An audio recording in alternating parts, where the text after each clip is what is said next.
Welcome to BKS academy. ఈరోజు మనం Tokyo Olympics part 2 గురించి డిస్కస్ చేస్తాం. పార్ట్ 1 ఆల్రెడీ యూట్యూబ్ ఉంది. పార్ట్ 1 దాంట్లో హిస్టరీ ఆఫ్ ఒలింపిక్స్ అని డీటెయిల్గా ఉంటుంది, అది కూడా మీరు చూడొచ్చు. ఈరోజు మనం పార్ట్ 2లో డిస్కస్ చేస్తాం టోక్యో ఒలింపిక్స్ గురించి ఇన్ డీటెయిల్గా. మీ అందరికీ తెలిసిందే, టోక్యో ఒలింపిక్స్ 2020 అనేది జరగాల్సిన 2020లోనే, అది కోవిడ్ వల్ల పోస్ట్పోన్ చేసి 2021లో పెట్టారు. అయితే ఈసారి టోక్యో ఒలింపిక్స్ 2021 ఎక్కడ జరిగిందంటే టోక్యో, జపాన్లో జరిగింది. అది 32nd ఎడిషన్ అనమాట. నెక్స్ట్ 33rd ఎడిషన్ వచ్చేసి 2024లో ప్యారిస్లో జరగబోతుంది, అది ఫ్రాన్స్లో అనమాట. ఇదంతా కూడా ఎవరు డిసైడ్ చేస్తారంటే ఇంటర్నేషనల్ ఒలింపిక్ కమిటీ వాళ్ళు డిసైడ్ చేస్తారు. ఇది 33rd ఎడిషన్ వచ్చేసి 2024లో ప్యారిస్లో జరుగుతుంది. 34th వచ్చేసి లాస్ ఏంజల్స్ యూఎస్ఏలో జరుగుతుంది. సో ఇలా డేట్స్, నెక్స్ట్ ఫ్యూచర్ డేట్స్ అని వాళ్ళు డిసైడ్ చేస్తారంటే ఇంటర్నేషనల్ ఒలింపిక్ కమిటీ డిసైడ్ చేస్తుంది. ఈ కమిటీ హెడ్ క్వార్టర్స్ వచ్చేసి స్విట్జర్లాండ్లో ఉంది. And international Olympic committee head వచ్చేసి థామస్ బ్యాక్. అట్లనే మన ఇండియా కూడా ఇండియన్ ఒలింపిక్ అసోసియేషన్ ఉంటుంది, దాని హెడ్ వచ్చేసి నరేంద్ర బాత్రా. అలానే మన ఇండియాకి youth and sports affairs minister వచ్చేసి అనురాగ్ ఠాకూర్. వీళ్ళందరూ కూడా మన ఇండియన్ స్పోర్ట్స్ పర్సన్స్ని చాలా ఎంకరేజ్ చేశారు. అట్లనే నరేంద్ర మోడీ, మన prime minister of India, Indian sports పర్సన్ని ఎంకరేజ్ చేయడానికి ఒక స్లోగన్ లాగా ఇచ్చారు, చియర్ ఫర్ ఇండియా అని చెప్పి. లెటెస్ట్ చియర్ ఫర్ ఇండియా అనే స్లోగన్ కూడా ఇచ్చారు. సో ఈ టోక్యో ఒలింపిక్స్ గురించి డీటెయిల్గా చదవడానికి మేము కాన్సెప్ట్ ఓరియంటెడ్ వెళ్తున్నాము. దట్ ఈస్ ఒకటి ఈఎంఎంటీ. ఈ అంటే ఎంబ్లం, ఎం అంటే మస్కట్, ఎం అంటే మోటో, అండ్ టీ అంటే ట్రూస్, ఒలింపిక్ ట్రూస్. వీటి గురించి డీటెయిల్గా ఉంటుంది, ఇది గుర్తుపెట్టుకోవడానికి ఈఎంఎంటీ. ఫస్ట్ ఎంబ్లం గురించి డిస్కస్ చేద్దాం. ఈ టోక్యో ఒలింపిక్స్ ఎంబ్లం మీరు చూడండి, ఆ ఇమేజ్ చూస్తుంటే మీకు దాంట్లో స్క్వేర్స్, రెక్టాంగిల్స్ కనిపిస్తుంటాయి. దీని యొక్క ఉద్దేశం ఏంటంటే డిఫరెంట్ కంట్రీస్ అన్ని కూడా ఒలింపిక్ గేమ్స్కి ఆడడానికి వస్తారు, ఇంటిగ్రిటీగా ఉండాలని చెప్పి. ఇది ఒక సింబల్ అనమాట. దీనిని ఇది ఏమంటారు అంటే దీన్ని హార్మనైజ్డ్ చెక్కర్డ్ ఎంబ్లం అంటారు. దీనికి ఇంకో పేరు ఉంది, జపాన్లో పిలుస్తారు ఇచిమత్సు మోయో. దీన్ని డిజైన్ చేసింది ఎవరు వచ్చేసి ఆసో టోకోలో. అట్లనే ఇప్పుడు మస్కట్ గురించి డిస్కస్ చేద్దాం. ఈసారి టోక్యో ఒలింపిక్స్ మస్కట్ వచ్చేసి మిరైటోవా.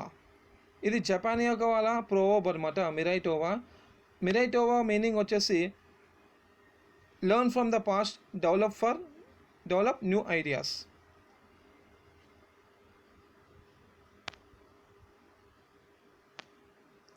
నెక్స్ట్ వచ్చేసి మోటో. ఎవ్రీ ఇయర్ అంటే టోక్యో ఒలింపిక్స్ అనేది స్టార్ట్ అయింది 1896లో స్టార్ట్ అయింది. అంతకుముందు నుంచి దీనికి ఒక మోటో పెట్టారు. ఆ మోటో వచ్చేసి ఫాస్టర్, హయ్యర్, స్ట్రాంగర్, టుగెదర్.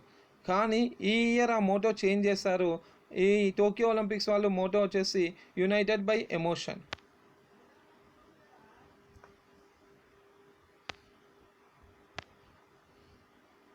ట్రూస్ యొక్క మీనింగ్ ఏంటంటే లైక్ ఈ ఒలింపిక్స్ ఏ కంట్రీ అయితే హోస్ట్ చేస్తుందో ఆ కంట్రీకి డిఫరెంట్ కంట్రీస్ నుంచి స్పోర్ట్స్ పర్సన్స్ అందరూ ఆ గేమ్స్లో పార్టిసిపేట్ చేయడానికి వస్తుంటారు. సో వాళ్ళందరూ కూడా సేఫ్గా వచ్చేసి సేఫ్గా గేమ్స్ ఆడేసి మళ్ళీ సేఫ్గా వాళ్ళ ఇంటికి రిటర్న్ అవ్వాలని చెప్పేసి ఏ కంట్రీ అయితే హోస్ట్ చేస్తుందో వాళ్ళు ప్రే చేసేవాళ్ళమాట. దాన్నే ట్రూస్ అని చెప్పాము. సో ఈ ఇయర్ కూడా ట్రూస్ వచ్చేసి ఫెస్టివల్ ఆఫ్ పీస్ అని చెప్పేసి అక్కడ టోక్యో వాళ్ళు ప్రే చేశారు. దాన్ని మనము ఒక పేపర్స్తోని క్రేన్స్ని తయారు చేసి వాళ్ళు ప్రే చేశారు. దాన్ని పీస్ ఒరుజురు అని అంటాం.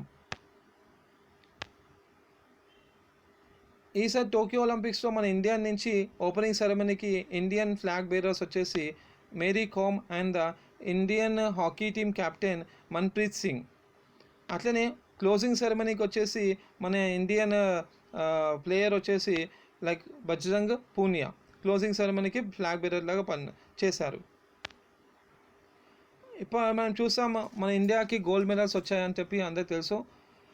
సో మన టోక్యో ఒలింపిక్స్లో మన ఇండియన్స్ వాళ్ళందరూ కూడా మొత్తం మన ఇండియన్ స్పోర్ట్స్ పర్సన్స్ 18 కేటగిరీలో స్పోర్ట్స్ పర్సన్స్ పార్టిసిపేట్ చేశారు. దాంట్లో మనకి 7 మెడల్స్ వచ్చాయి. మీ అందరికి తెలిసిందే, ఒక గోల్డ్, 2 సిల్వరు, 4 బ్రాంజ్. అయితే మనకి ఫస్ట్ గోల్డ్ మెడల్ తెచ్చింది 2008లో అభినవ్ బింద్రా తీసుకొచ్చినారు. 2008లో ఆయన గోల్డ్ మెడల్ తెచ్చారు. దాని తర్వాత లైక్ 1952లో బ్రాంజ్ మెడల్ తెచ్చింది జడావ్ తీసుకొచ్చారు. 1952లో బ్రాంజ్ మెడల్ తీసుకొచ్చారు. ఎక్కువ గోల్డ్ మెడల్ మనం కొట్టింది వచ్చేసి లైక్ ఇండియా ఎక్కువ గోల్డ్ మెడల్ సంపాదించింది లైక్ వాట్ యు కాల్ హాకీలో మన వాళ్ళు గెలిచారు. 1928లో కానీ, 1932లో కానీ, 1936లో కానీ, 1948లో కానీ ఇది వరుసగా మన వాళ్ళు గోల్డ్ మెడల్ తీసుకొచ్చారు హాకీ టీంలో, హాకీ గేమ్లో. ఓకే, అట్లా గోల్డ్ మెడల్స్ వచ్చేసి ఈసారి gold medal, silver medal and bronze medal ఉంది. ఆ గోల్డ్ మెడల్ వచ్చేసి డిజైన్ చేస్తారు కదా, ఆ గోల్డ్ మెడల్ డిజైన్ చేసిన వారు వచ్చేసి, అంటే ఈ మెడల్స్ డిజైన్ చేసిన వారు వచ్చేసి జునిసి కావానిషి. ఈ గోల్డ్ మెడల్స్ పైన చూస్తే అక్కడ మీకు 2 సైజ్ ఫేసెస్ కనిపిస్తున్నాయి. ఒక సైడ్ ఫేస్ మీద ఒక లేడీ కనిపిస్తుంది, ఒక ఇమేజ్ కనిపిస్తుంది. అదే వాళ్ళకి గ్రీక్ గాడ్ అనమాట, గ్రీక్ గాడెస్ ఆఫ్ విక్టోరీ అంటాం. Nike Greek goddesses of victory అంటాము. ఓకే, అలా. అయితే ఈ మెడల్స్ అన్నీ కూడా ఒక్కొక్క డయామీటర్లో ఉంటుంది, ఒక్కొక్క థిక్నెస్తో ఉంటుంది. డయామీటర్స్ ఆఫ్ మెడల్స్ వచ్చేసి 85 mm ఉంది.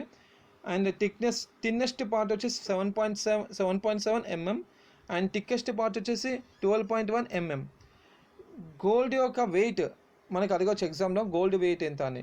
బట్ ఈ టోక్యో ఒలింపిక్స్లో ప్యూర్ గోల్డ్ అంటే ప్యూర్ గోల్డ్ కాదండి, అది వచ్చేసి సిల్వర్, ప్యూర్ సిల్వర్ పైన 6 grams గోల్డ్తో పెయింటింగ్ చేశారు. ఓకే, దాన్ని మనము 556 grams ఆఫ్ గోల్డ్ మెడల్ ఉంది. అట్లనే సిల్వర్ వచ్చేసి 550 grams, బ్రాంజ్ వచ్చేసి 450 grams. మనకి ఎగ్జామ్లో క్వశ్చన్ అడగచ్చు, బ్రాంజ్ మెడల్ ఏ మెటల్స్తో కాంపోజిషన్ అని చెప్పేసి. అది copper and zinc composition. Copper 95%, zinc 5% కాంపోజిషన్తో బ్రాంజ్ మెడల్ తయారు చేస్తారు. అదే రెడ్ బ్రాస్ అని అంటాం మనం. ఇట్లా ఈ ఒలింపిక్స్లో ఎక్కువ మెడల్స్ సంపాదించింది వచ్చేసి యుఎస్ఏ. టోటల్ 113 మెడల్స్ సంపాదించింది, అది ఫస్ట్ ప్లేస్లో ఉంది. Second China, third Japan, fourth UK. మన ఇండియా వచ్చేసి 48th ప్లేస్లో ఉంది. అండ్ మెడల్స్ టాలీలో చూస్తే 33rd ప్లేస్లో ఉంది ఇండియా.